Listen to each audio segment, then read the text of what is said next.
Hello. Quick book review for you guys. Sorry if I'm sound weird or if I'm snurfly. I'm allergic. So like this side of my face is stuffed up. But getting into this.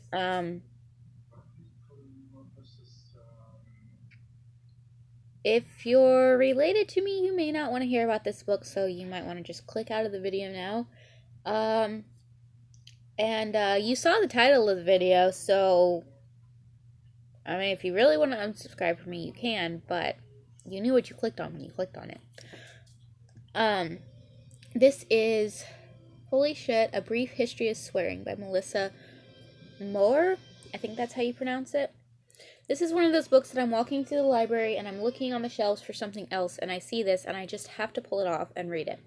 And I actually read it before it was due back, which I'm proud of myself for. But this is exactly what it says on the tin. It's really good.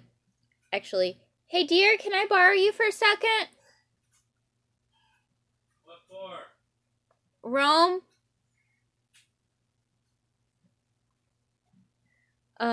It's really good. It's, first I want to say if you are the kind of person that just reads the proper chapters, this has an epilogue and a postscript. If you normally skip that stuff, you can probably skip the epilogue. It's just like the concluding paragraph of a paper type of thing.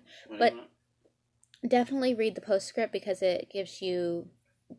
It was originally published in 2013. My copy came out in 2016. It gives you stuff that they learned in the following 3 years. They look it down. The first chapter of this talks about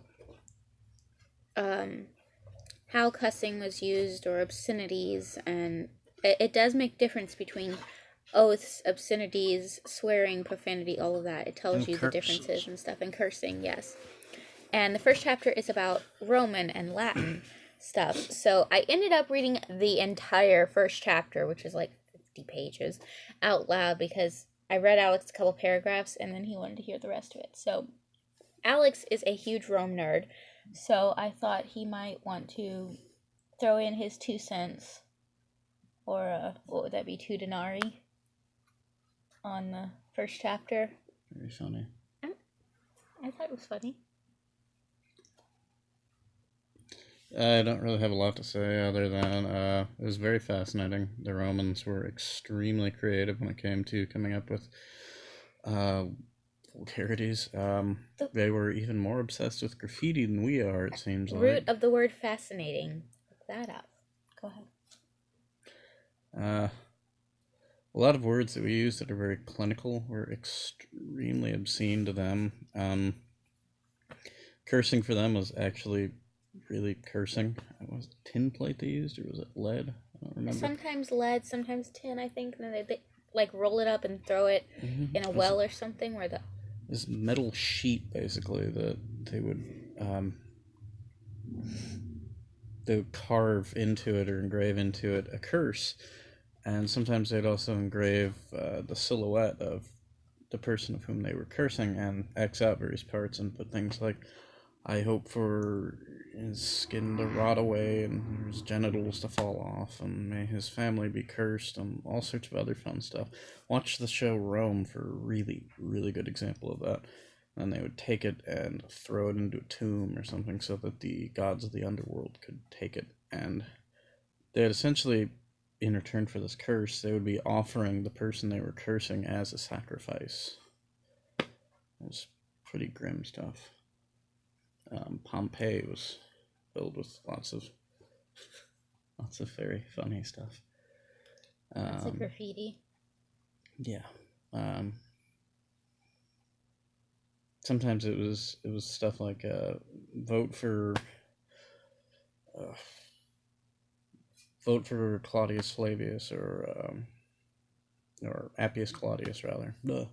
Or it could be something like this particular fellow spends so much time in the public lavatories, but he never craps the whole time. He's just there trying to get a dinner date, stuff like that. It was all sorts of fun stuff. Did you have anything you want to mention about the rest of the book? I read in bits and pieces from the rest. It's interesting. I like all the different examples of vulgarities from the 19th century, too, although I know a few American ones that weren't in there that you liked. Liver buster. But, no, I'm good. Okay. Thanks for popping in. I love you. You're welcome. I love you, too. The second chapter of this is about oaths, and let me see what exactly it says. So the first chapter is titled To Speak with Roman Plainness, Ancient Rome. The second chapter is On Earth as It Is in Heaven, the Bible. So that chapter and chapter 3, Swearing God to Pieces, the Middle Ages, were really interesting to me as a Christian, and also made me rethink how I used my language. Then chapter 5 is the Age of Euphemism, the 18th and 19th centuries, and then chapter 6 is 20th century and beyond, and it really starts with like how World War II changed things and everything. If you're interested in cussing, linguistics, etymology, any of that, I would definitely recommend this. It is, I don't know if I'd say scholarly because it's not like boring to read. It's well written, but it's scholarly. So, regardless of if you say all the cuss words or not, or if you say none of them, there's going to be something in here that you might find offensive. Just don't be dumb and realize what you're getting into when you start reading it. And you'll learn stuff, and it's really, really interesting, even just from an etymological or linguistic standpoint. But yeah, that's pretty much it. Have any of you guys read this? Questions, comments, opinions? How many of you are unsubscribing from me? That was supposed to be a joke. I have a terrible sense of humor. I'm sorry. Question. I already said that. I'm out of it. I don't feel well. I think that's pretty much it. Don't forget to subscribe, and I'll see you guys next time. Bye.